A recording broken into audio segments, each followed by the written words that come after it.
My daughter was rushed into surgery. When I arrived at the hospital, the surgeon quietly pulled me aside and said, "Take your grandchildren and leave the city immediately." Then he handed me an envelope. "Your son-in-law did something terrible. Subscribe to the channel for more stories like this and comment the city you're watching from." My name is Jason, and I'm 66 years old. I never imagined that answering my phone at 2 in the morning would be the moment everything changed. The ringing cut through the silence of my bedroom like a knife, and my hand fumbled for the device on the nightstand. My heart was already pounding before I even saw the number. "Mr. Whitmore, this is Regional Medical Center. Your daughter Aubrey has been admitted for emergency surgery." The words didn't make sense at first. I sat up, my mind struggling to process what the nurse was saying. Aubrey? Surgery? My daughter had called me just yesterday afternoon.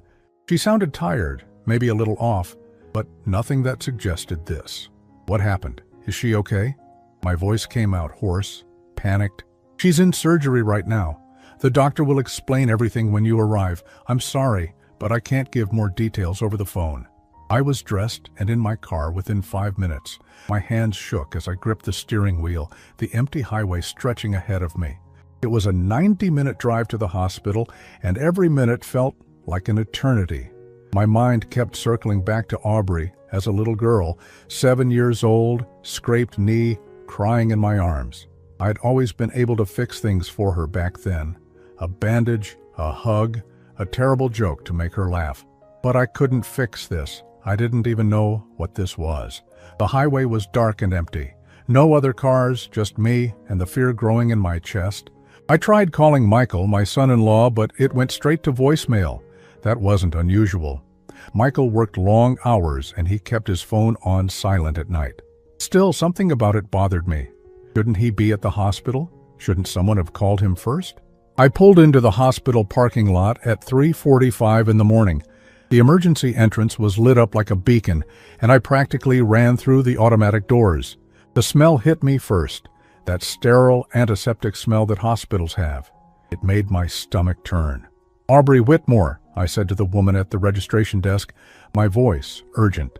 "My daughter, she's in surgery."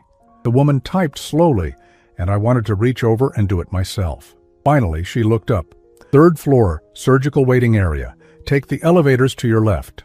I didn't wait for her to finish. I was already moving. The waiting area was quiet, just a few other people scattered in chairs, staring at their phones or the television mounted on the wall. And there, in the corner, was Michael. He sat with his elbows on his knees, head down, the picture of a worried husband. But something felt wrong. "Michael?" I walked over to him, and he looked up. His eyes were red, but there were no tears. He stood, and we shook hands, which felt oddly formal given the circumstances. "Jason, they told you? What the hell happened?" I kept my voice low, but the anger was already building. "Why didn't you call me? It all happened so fast." Michael ran a hand through his hair. He looked exhausted, but there was something in his expression I couldn't place. Detachment, maybe, like he was going through the motions. "She collapsed at home around midnight. I called 911 immediately. They said something about internal bleeding." "Well, internal bleeding? From what?"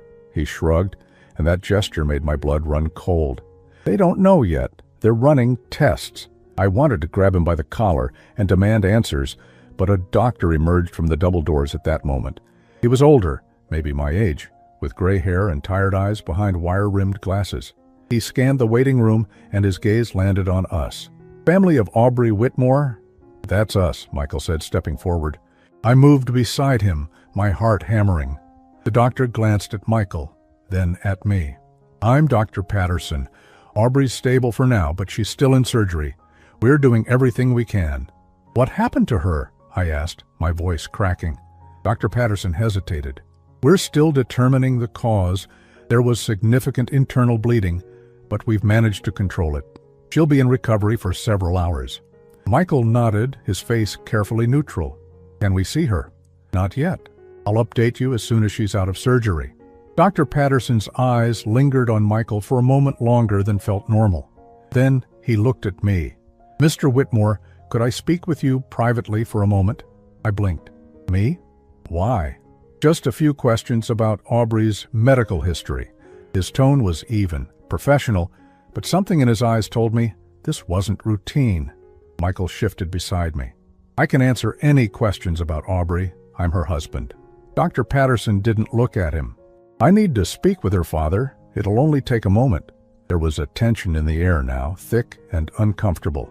Michael's jaw tightened, but he nodded. Fine. I'll be right here. I followed Dr. Patterson down a long hallway, away from the waiting area. He didn't speak until we reached a small consultation room. He closed the door behind us, and the click of the lock made my pulse spike.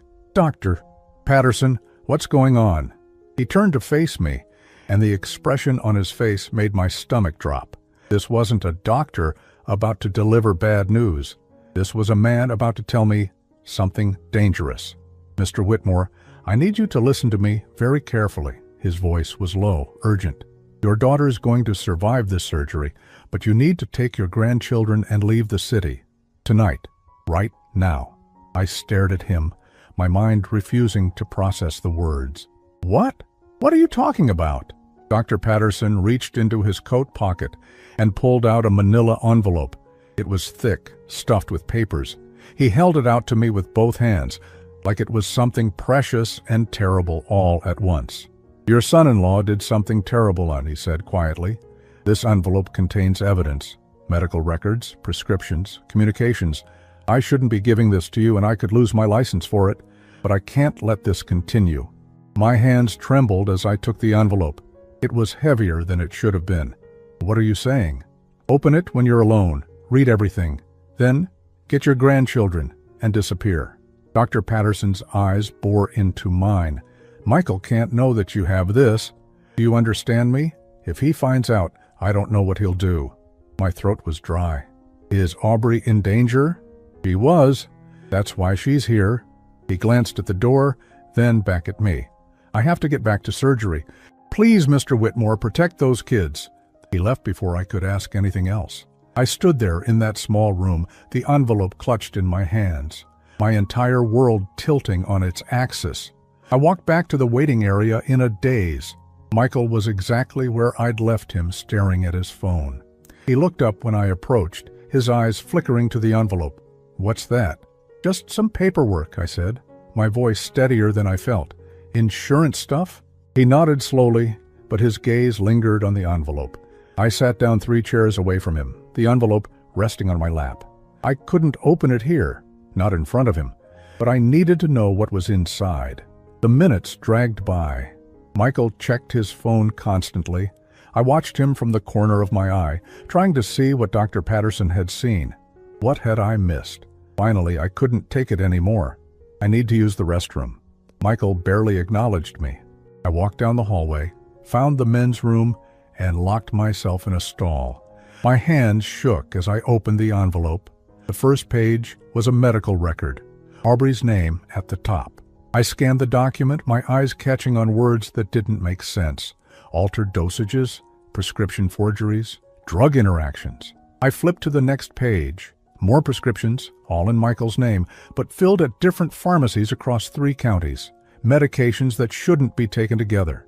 Medications that could cause internal bleeding if combined. My vision blurred. I had to grip the stall wall to keep from collapsing. Michael had been poisoning my daughter. I sat on the closed toilet lid, the document spread across my lap, my hands shaking so badly I could barely read. But I forced myself to look at every page, every prescription, every date, every signature that wasn't Aubrey's but was supposed to be. Michael had been doing this for months, maybe longer. There were prescriptions for blood thinners, anti-anxiety medications, sleeping pills, all written under different doctors' names, filled at pharmacies scattered across the region. Some were in Aubrey's name, forged. Others were in Michael's name, but clearly intended for her. The combinations were deadly. I didn't need to be a doctor to understand that.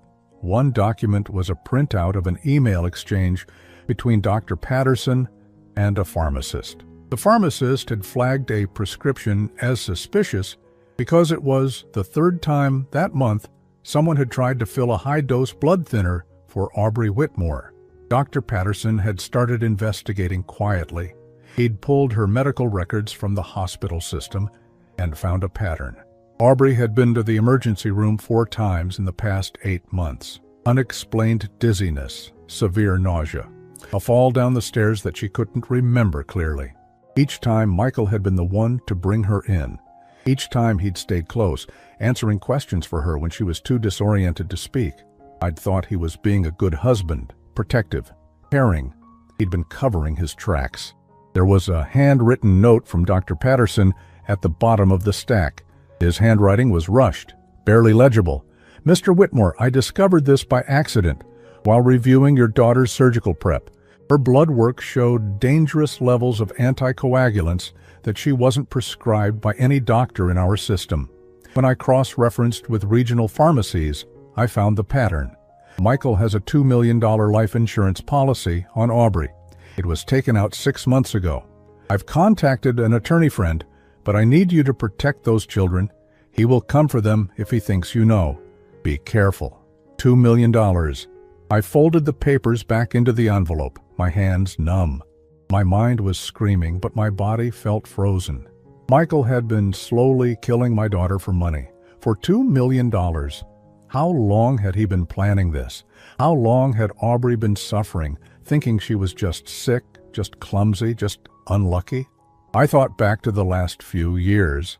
Aubrey had pulled away from the family. She'd stopped coming to Sunday dinners, stopped calling as often. When I did see her, she looked tired, worn down. Michael was always there, his hand on her shoulder, speaking for her, guiding her. I'd thought he was supporting her. I'd been grateful she had someone like him. I'd been a fool. I stood up, legs unsteady, and shoved the envelope inside my jacket. I couldn't let Michael see it. I couldn't let him know that I knew. Dr. Patterson's words echoed in my mind. Get the grandchildren and disappear. But how? Michael was sitting right there in the waiting room. If I tried to leave now, he'd know something was wrong. And where were the kids? Were they at home alone? Were they safe? I splashed cold water on my face and stared at my reflection in the mirror. I looked old, scared, but I couldn't fall apart. Not now. Aubrey needed me. My grandchildren Emma and Lucas needed me. I walked back to the waiting area, forcing my expression into something neutral. Michael looked up from his phone. "Everything okay?" he asked. "Yeah, just needed a minute." I sat down, the envelope burning against my ribs. "Where are the kids?" "At home. My sister's watching them." "Your sister?" I didn't know Michael had a sister. In the 7 years he'd been married to Aubrey, I'd never met her. "Yeah, she came over after the ambulance left." Michael's voice was smooth, casual. I didn't want to wake them. They don't need to see their mom like this. Something about the way he said it made my skin crawl. I forced myself to nod. "That's good, that's smart." He went back to his phone. I sat there, staring at the wall, my mind racing. I needed to get to Emma and Lucas. I needed to get them away from Michael's sister, whoever she was. But I couldn't just leave the hospital. If I did, Michael would know something was wrong. An hour passed. Then another. Dr. Patterson came out once to tell us Aubrey was still in surgery, stable but not out of danger. He didn't look at me, didn't acknowledge the envelope. He was protecting himself, and I didn't blame him. Michael barely reacted to the update. He just nodded and went back to his phone. At 6 in the morning, a nurse finally told us Aubrey was out of surgery and in recovery. She was unconscious, but stable. We could see her in an hour. "I need coffee," Michael said, standing and stretching. "You want anything?" "No, I'm good." He walked toward the cafeteria, and the moment he was out of sight, I pulled out my phone. My hands were shaking again. I dialed my sister Clara's number. She lived 2 hours away, across the state line in Tennessee. "Jason? It's 6 in the morning. What's wrong?" "Clara, I need your help. I can't explain everything right now, but I need you to trust me." My voice was low, urgent. "Can you come to Regional Medical Center right now?" "What happened? Is it Aubrey?" "Please, Clara, I need you here, and I need you to bring your car." There was a pause. Then, "I'll be there in 2 hours. Thank you." I hung up before she could ask more questions. Michael came back 15 minutes later with a cup of coffee. He sat down, sipping it slowly, his eyes distant. I watched him, really watched him. The man I'd thought was a good husband, a good father, the man who'd been poisoning my daughter. "Jason," he said suddenly, and I tensed. "I know this is hard, but Aubrey's strong. She'll pull through. I wanted to lunge at him, to scream, to tear him apart with my bare hands. Instead, I nodded. Yeah, she will.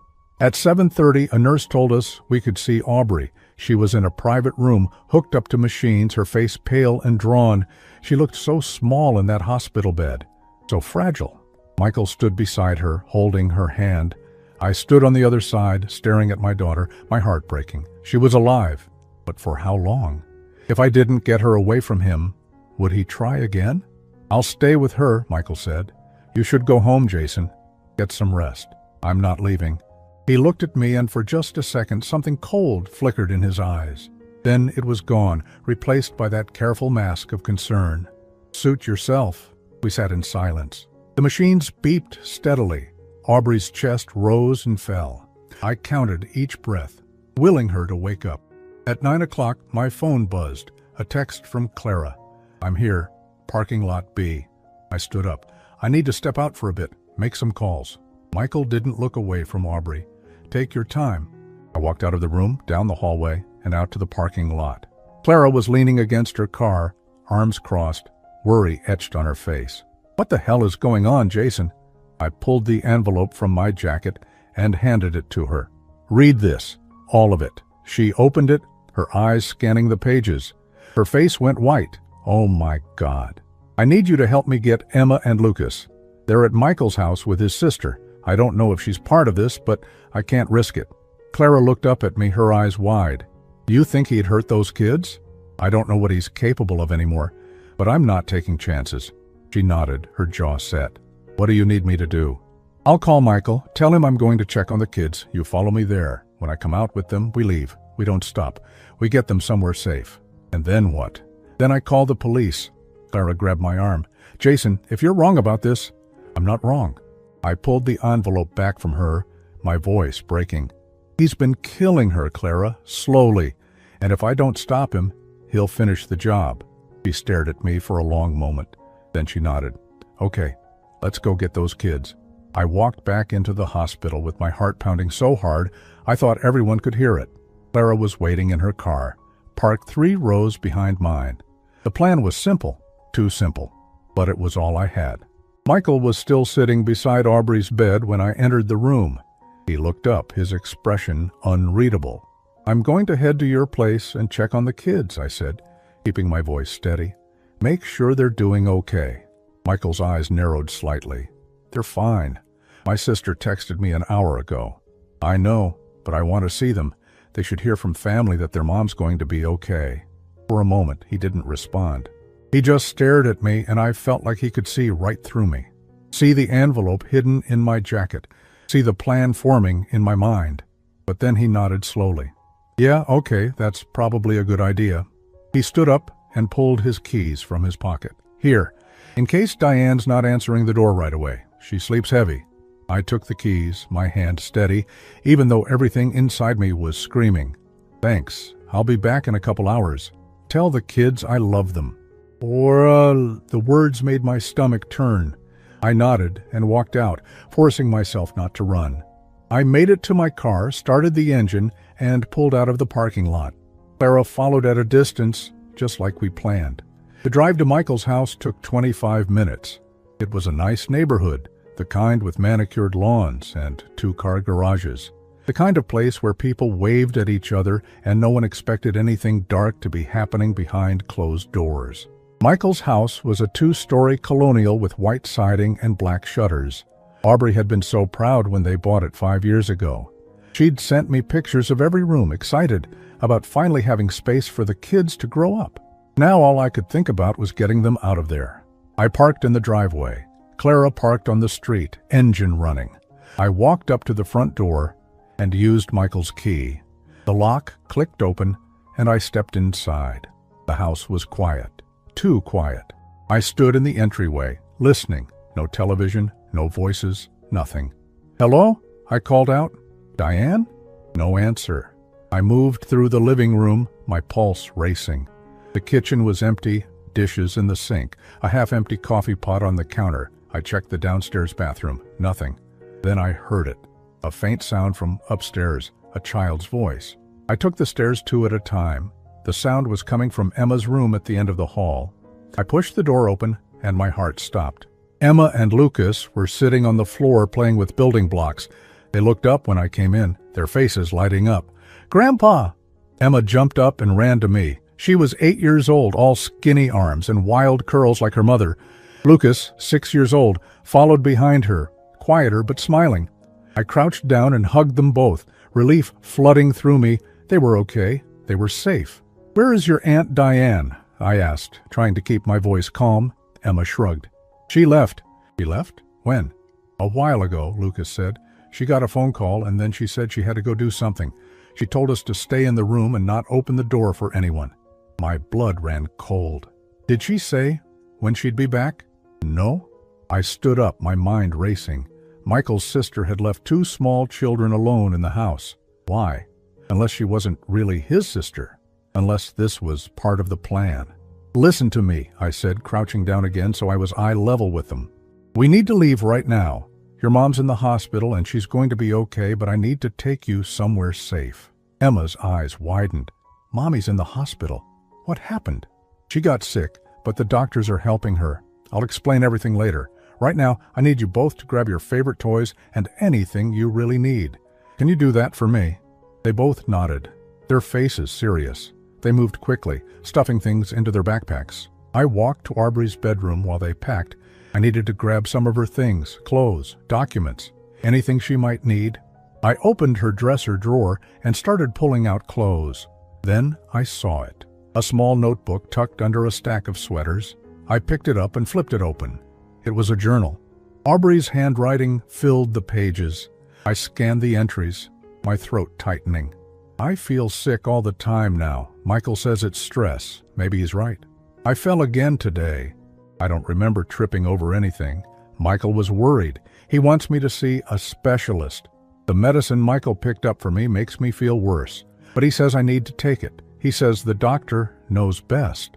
I closed the journal and shoved it into my jacket with the envelope. This was evidence, proof that Aubrey had been documenting her symptoms without realizing what was happening to her. "Grandpa, we're ready," Emma called from the hallway. I met them at the top of the stairs. They each had a backpack slung over their shoulders. Lucas was clutching a stuffed dinosaur. Emma had her mother's old jewelry box tucked under her arm. "Good job, let's go." We walked down the stairs and out the front door. I was halfway to my car when I heard another car pulling into the driveway. My heart lurched. I turned around. It was Michael. He climbed out of his car, his face calm, but his eyes sharp. He looked at me, at the kids, at the bags in their hands. "Jason," he said slowly. "What's going on?" My mind went blank. I hadn't expected him to leave the hospital. Why was he here? "I'm taking the kids to my place for a few days," I said, my voice steadier than I felt. I figured it'd be easier than them staying here alone. "Alone?" Michael walked closer, his gaze locked on mine. "Diane's here." "She's not. The kids said she left." Michael's jaw tightened. He pulled out his phone and made a call. I could hear it ringing. No answer. He tried again. Still nothing. "That's weird," he said, but his voice was too calm, too controlled. He looked at Emma and Lucas. "Hey guys, why don't you go back inside? Grandpa and I need to talk for a minute." "No," I said quickly. "They're coming with me." Michael's expression shifted. It was subtle, just a flicker, but I saw it. The mask slipping. A cold calculation underneath. "Jason, I think we need to have a conversation. Man to man." His voice was low now, dangerous. "The kids don't need to hear this." "There's nothing to talk about. Aubrey wanted me to take care of them while she's recovering. That's what I'm doing." "Aubrey's unconscious. She didn't tell you anything." "She told me plenty before this happened." Michael took a step closer. I instinctively moved in front of the kids, my hand going to my pocket where my phone was. Clara was still parked on the street, watching. If this went bad, she'd call the police. At least, that's what I hoped. "You don't know what you're doing," Michael said quietly. "You're going to regret this. The only thing I regret is not seeing you for what you are sooner." His face went blank. For a moment, neither of us moved. Then Emma's small voice broke the silence. "Grandpa, I'm scared." That snapped me out of it. I turned to the kids. "Get in Grandpa's car, right now." They didn't argue. They ran to my car and climbed into the back seat. I followed. keeping my eyes on Michael the whole time. He didn't try to stop me. He just stood there watching, his hands in his pockets. I got into the driver's seat and started the engine. Michael walked up to my window. I didn't roll it down. "This isn't over," he said, his voice barely audible through the glass. I reversed out of the driveway and drove away. In the rearview mirror, I could see him standing there, still as a statue, watching us disappear down the street. Clara followed me. We didn't stop until we were 3 towns over, parked outside a diner. I got out and walked to her car. "What happened?" she asked, her face pale. "He showed up. I don't know how he knew, but he was there." "Did he try to stop you?" "No, but he knows something's wrong. We need to move faster than I thought." Clara nodded. "Where are we going?" "Somewhere he can't find us. I'll figure it out. But first, I need to call a lawyer. And the police." I looked back at my car. Emma and Lucas were sitting in the back seat, their faces pressed against the window, watching me. They looked scared, confused, but they were safe, for now, and I was going to make sure it stayed that way. We ended up at a motel 40 miles outside the city. It wasn't much, just a small roadside place with peeling paint and a flickering neon sign. But it was far enough away that I could breathe. Clara took the kids inside and got them settled while I sat in my car, staring at my phone. I needed to call the police. I knew that. But once I did, everything would become real, official. There'd be investigations, questions, legal procedures, and Michael would know that I'd turned him in. He'd know about the envelope. My hands were shaking as I dialed 911. 911, what's your emergency? I need to report an attempted murder. The words came out steadier than I expected. My son-in-law has been poisoning my daughter. I have evidence. There was a pause. Sir, can you tell me your location? I gave them the name of the motel. Within 15 minutes, 2 police officers arrived. One was younger, maybe 30, with a buzz cut and skeptical eyes. The other was older, a woman with graying hair and a weathered face that had seen too much. I sat with them at a small table in Clara's motel room while Emma and Lucas watched cartoons on the bed, oblivious to the gravity of what was happening. "Mr. Whitmore," the older officer said, pulling out a notepad. "Start from the beginning." I told them everything. The phone call at 2 in the morning, the hospital, Dr. Patterson, the envelope, the prescriptions, the life insurance policy, Aubrey's journal entries. By the time I finished, both officers were silent. "Do you have the documents with you?" the woman asked. I pulled the envelope from my jacket and handed it to her. She opened it carefully, her eyes scanning the pages. The younger officer leaned over to look, his skepticism fading with each page he read. "This is serious," the woman said finally. "If these documents are legitimate, we're looking at attempted murder, possibly multiple counts. They're legitimate. Dr. Patterson risked his career to give those to me. We'll need to speak with him, and we'll need to get official copies of these medical records through proper channels." She looked at me, her expression softening slightly. "Mr. Whitmore, you did the right thing coming to us, but I need you to understand something. This is going to be a long process. We'll need to investigate, gather evidence, build a case. It could take weeks, maybe months. My daughter doesn't have months. He tried to kill her once. What's stopping him from trying again? We'll place a protective detail at the hospital. No one will be able to get to her without going through us first." That should have made me feel better, but it didn't. I thought about Michael standing in that driveway, watching us leave, the coldness in his eyes. He wasn't going to just give up. The younger officer spoke up. "What about the kids? Are they safe here?" "For now," Clara said from across the room. "But if Michael figures out where we are—" "He won't," I said, though I wasn't sure I believed it. "He doesn't know about this place." The older officer closed her notepad. "We're going to bring Michael in for questioning. Based on what's in these documents, we should be able to get a warrant for his arrest. In the meantime, I'd suggest you stay somewhere he doesn't know about. Do you have family out of state?" "My sister lives in Tennessee," Clara said, "about 2 hours from here." "That might be a good option, at least until we know more." They left with the envelope, promising to keep me updated. I watched them drive away, feeling like I'd just set something in motion that I couldn't stop. Clara sat down beside me on the motel steps. "You okay?" "No." I rubbed my face, exhaustion crashing over me. I keep thinking about Aubrey, about how long this has been going on. How did I not see it? You can't blame yourself, Jason. I should have known. I'm her father. I should have protected her. Clara put her hand on my shoulder. You're protecting her now. That's what matters. That night I barely slept. I kept checking my phone, waiting for updates from the police. Nothing came. Around 3 in the morning, I finally dozed off, only to be woken an hour later by my phone ringing. It was Detective Sarah Reeves, the older officer from earlier. Mr. Whitmore, I wanted to update you. We brought Michael in for questioning a few hours ago, and he lawyered up immediately, wouldn't say a word. But we were able to get a warrant to search his house and his car. We found more prescriptions, fake IDs he'd been using to fill them at different pharmacies. And we found something else. My heart sank. What? A second life insurance policy on your daughter? This one was for $3 million. He took it out 2 months ago. $5 million total. My daughter's life was worth $5 million to him? There's more, Detective Reeves continued. We ran his background. Turns out Michael's been married before. Twice, actually. What? His first wife died 6 years ago. House fire. Ruled accidental at the time. His second wife died 3 years ago. Carbon monoxide poisoning. Also ruled accidental. I felt sick. He killed them. We're reopening both cases. If we can prove a pattern, it'll strengthen the case against him. But Mr. Whitmore, I need you to understand that this is going to get messy. Michael's lawyer is already claiming that you're making false accusations because you don't like him. He's going to try to paint you as a vindictive father-in-law. I don't care what he says. I have the evidence. I know. And we're building a strong case, but it's going to take time. In the meantime, stay where you are. Don't contact Michael.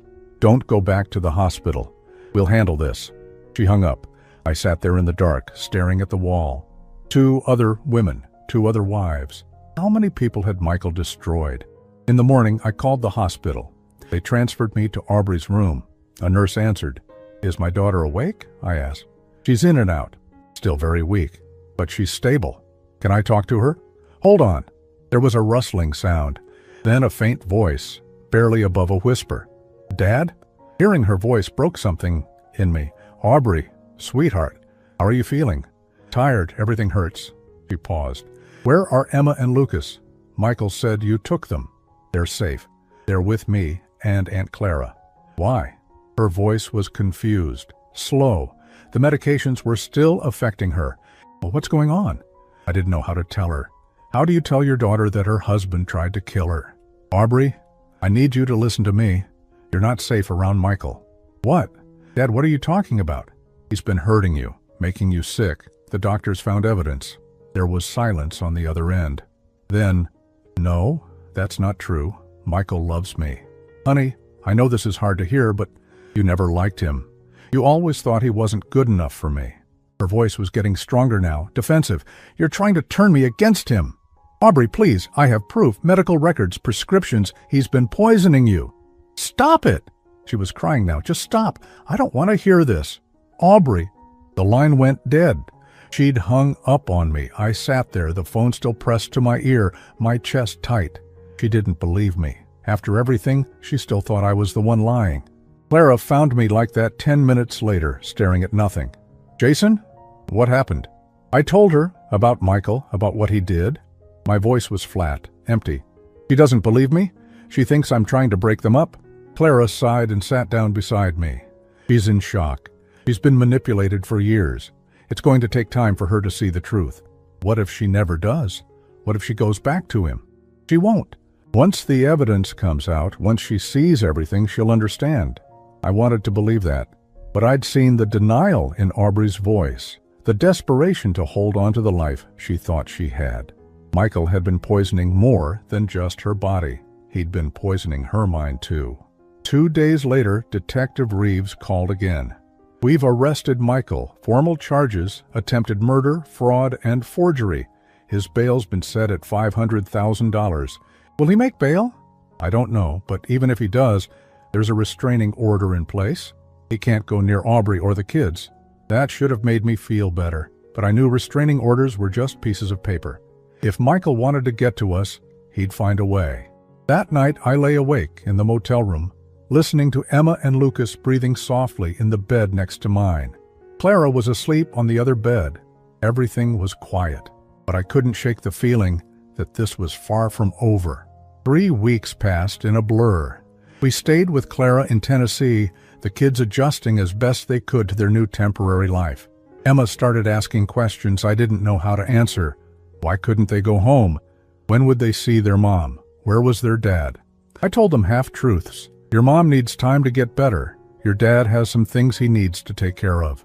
We're staying here to give everyone space. Lucas seemed to accept it, but Emma was 8.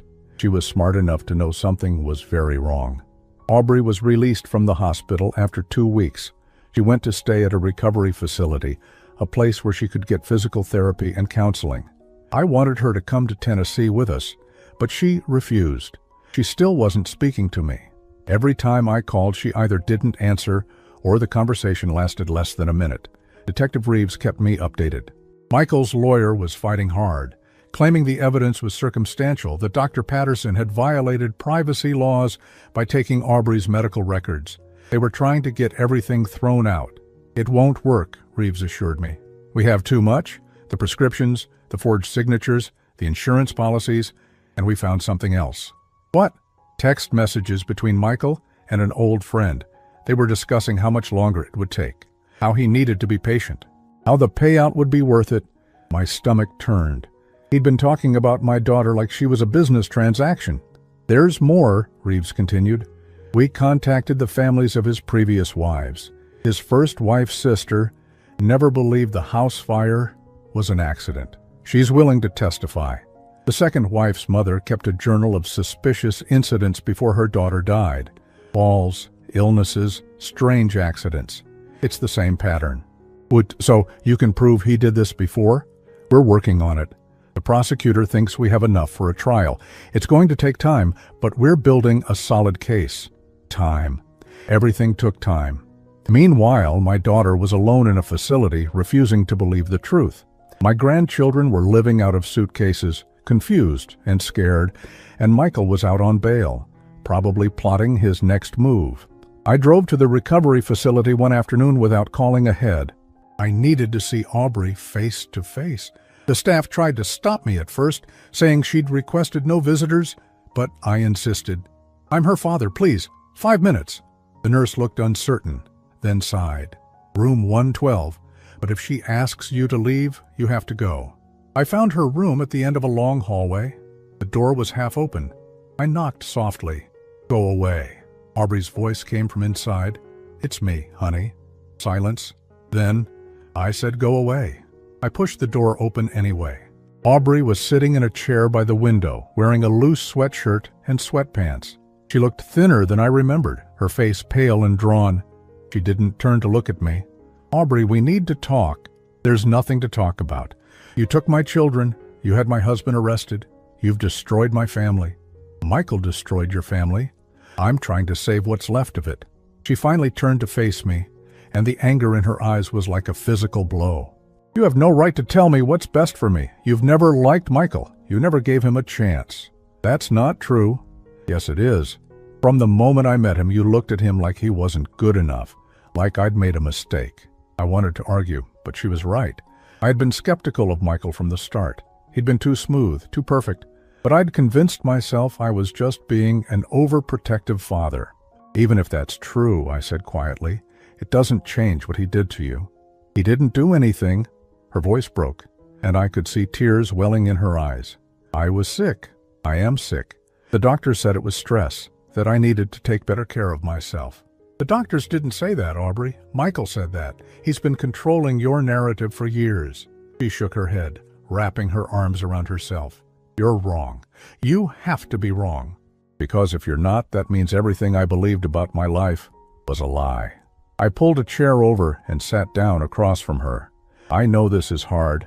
I know you don't want to believe it, but I need you to look at the evidence. Really, look at it. I don't want to see it. Aubrey? No. She stood up, her legs shaky, but her voice strong. I don't want to see your so-called evidence. I don't want to hear about prescriptions or insurance policies or whatever else you think proves something. I want my life back. I want my husband back. I want my children back. Your children are safe. That's what matters. They're scared and confused. Emma called me yesterday asking why she can't come home. What am I supposed to tell her? Tell her the truth. Aubrey laughed, but there was no humor in it. The truth. You mean your version of the truth. I pulled out my phone and opened a file Detective Reeves had sent me. It was a transcript of the text messages between Michael and his friend. I held it out to her. Read this, please. She stared at the phone like it might bite her. Then, slowly, she took it. I watched her eyes move across the screen, reading the words. Her face went from angry to confused to horrified. This can't be real, she whispered. It is. The police verified it. Those are Michael's messages. Her hands started shaking. She dropped the phone on the table and stumbled backward. I stood up reaching for her, but she pushed me away. Get out. Aubrey, get out. I need to think. I can't do this with you here. I picked up my phone and walked to the door. Before I left, I turned back. I love you, honey. Everything I've done is because I love you. When you're ready to talk, really talk, I'll be here. She didn't respond. She just stood there, staring out the window, her whole body trembling. I drove back to Tennessee with a heavy heart. Clara met me at the door. How did it go? She read the messages, but I don't know if it was enough. That night, my phone rang at 11 o'clock. It was Aubrey. Her voice was small, broken. Dad? I'm here. I need to see all of it. The medical records, the prescriptions, everything. Can you bring it to me? Of course. When? Tomorrow, as early as you can. The next morning, I drove back to the facility with a folder containing copies of everything the police had given me. Aubrey was waiting in her room, looking like she hadn't slept. Her eyes were red and swollen. I handed her the folder. She opened it slowly, like she was afraid of what she'd find inside. For the next hour, she read through every document. I sat quietly, watching her face change as the truth sank in. When she finally looked up, tears were streaming down her face. He tried to kill me, she whispered. Yes. For money. Yes. She covered her face with her hands and sobbed. I moved to sit beside her, and this time she didn't push me away. She leaned into me, crying like she hadn't cried in years, maybe decades. I'm so sorry, I said softly. I'm so sorry this happened to you. I thought I was going crazy. I thought it was my fault.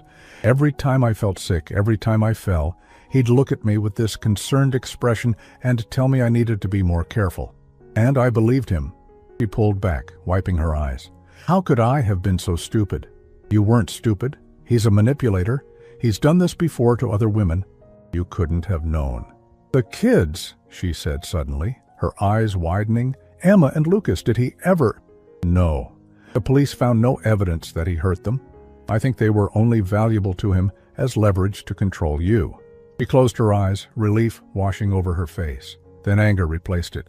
I want to testify. When this goes to trial, I want to tell everyone what he did. Are you sure? It's going to be hard. I'm sure. Her voice was steady now, stronger than I'd heard it in weeks. He took everything from me. My health, my sense of safety, my trust. I'm not letting him take my voice too. 2 months later, the trial began. The courtroom was packed. Michael sat at the defense table in a suit, looking every bit the respectable husband wrongly accused. But I knew better now. We all did. The prosecutor laid out the case methodically. The prescriptions, the forged signatures, the life insurance policies, the text messages, the testimony from the families of his previous wives. Dr. Patterson took the stand and explained how he'd discovered the pattern. He was calm, professional, unshakable. Michael's lawyer tried to discredit him, claiming he'd violated patient privacy laws, but the judge shut it down. Then Aubrey testified. She walked to the stand slowly, still recovering physically, but when she spoke, her voice was clear and strong. She told the jury about the years of being sick, about trusting Michael to take care of her, about the pills he'd give her, the meals he'd prepare, the way he'd isolated her from friends and family. I thought he loved me, she said, looking directly at Michael, but he was killing me, slowly, and I almost let him succeed. Michael's face remained blank, but I saw his jaw tighten. The trial lasted 3 weeks. The jury deliberated for 2 days. When they came back, the verdict was unanimous, guilty on all counts. Michael was sentenced to 25 years in prison, without the possibility of parole. As they led him away, he looked at me one last time. There was no remorse in his eyes, just cold, empty calculation. He'd lost, and he knew it. 6 months after the trial ended, I stood in the kitchen of Aubrey's new apartment, watching her cook dinner for the first time in what felt like forever. It was a small place, nothing like the house she'd shared with Michael, but it was hers, safe, clean, free. Emma was setting the table, chattering about her new school and the friends she'd made in art class.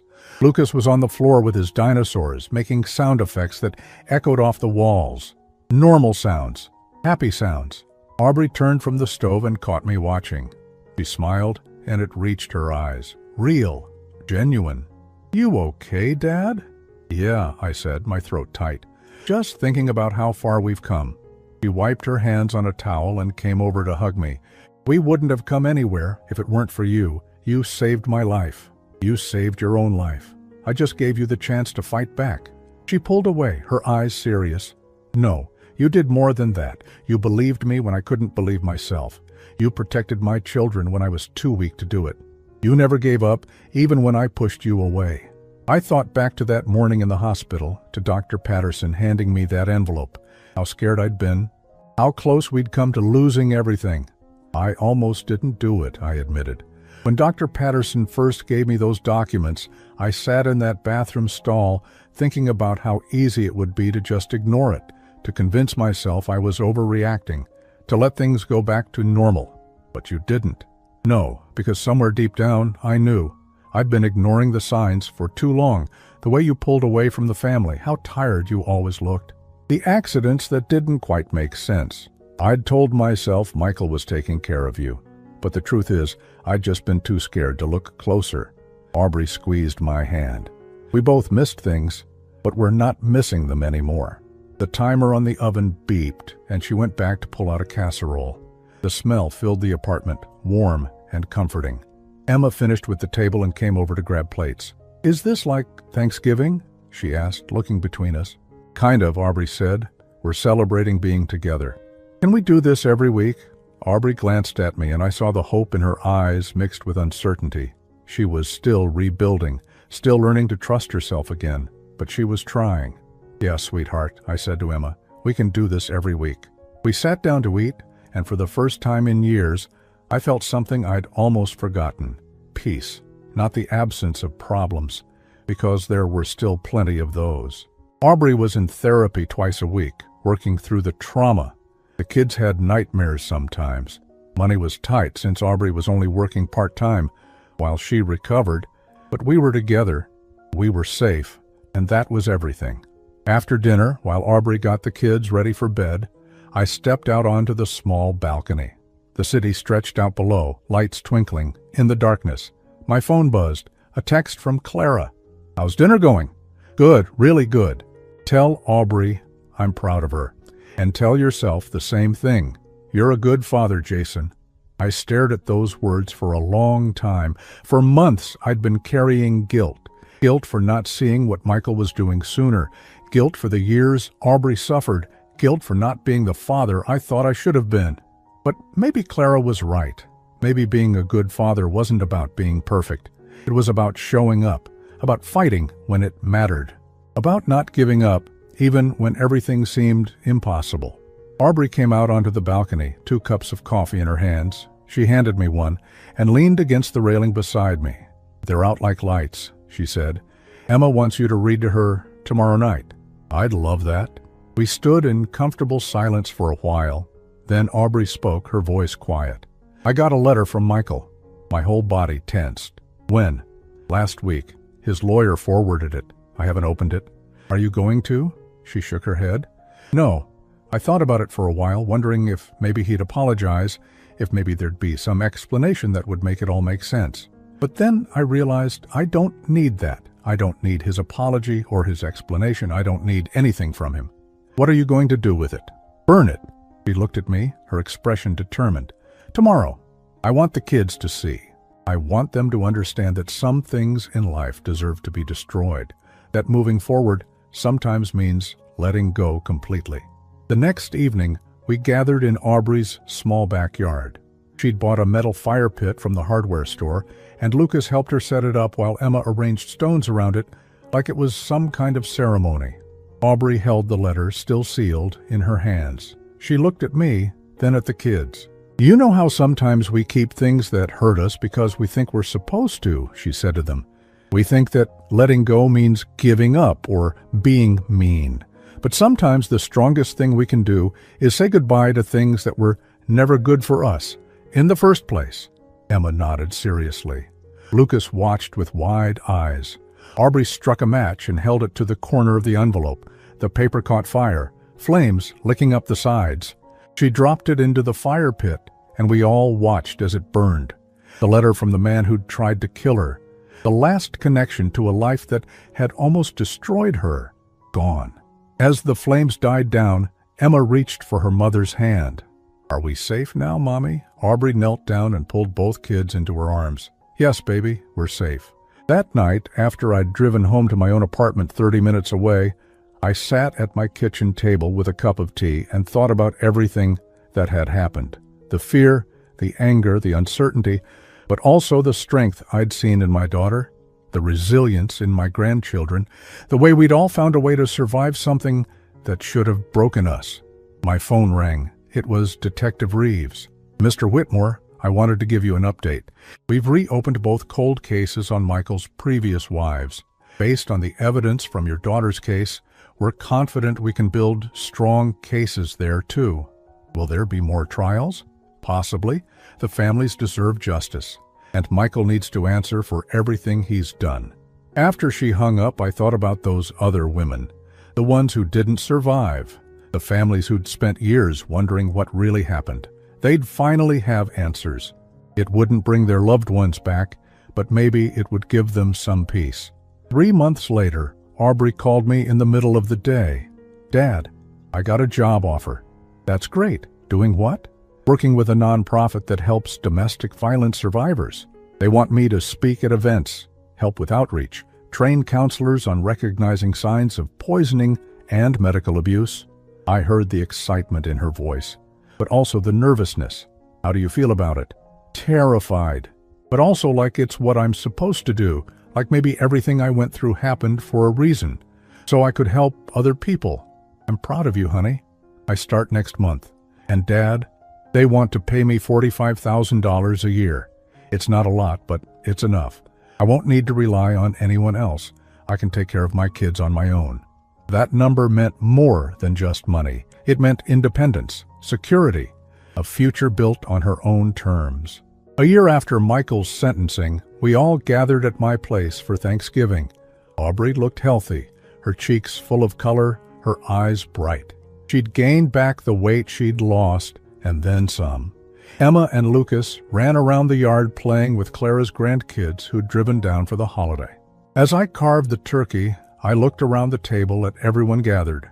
My sister Clara, who'd dropped everything to help when we needed her most. Aubrey, who'd found strength I didn't know she had. Emma and Lucas, who were learning that family meant people who protected you, not hurt you. "Can I say something?" Aubrey stood up, her glass of sparkling cider raised. Everyone went quiet. "A year ago, I was in the hospital, not sure if I'd survive, not sure if anything in my life had been real. But I did survive. We all did. And I want to thank every single person at this table for refusing to give up on me, even when I'd given up on myself." She looked at me, tears in her eyes. "Especially you, Dad. You saw the truth when I couldn't.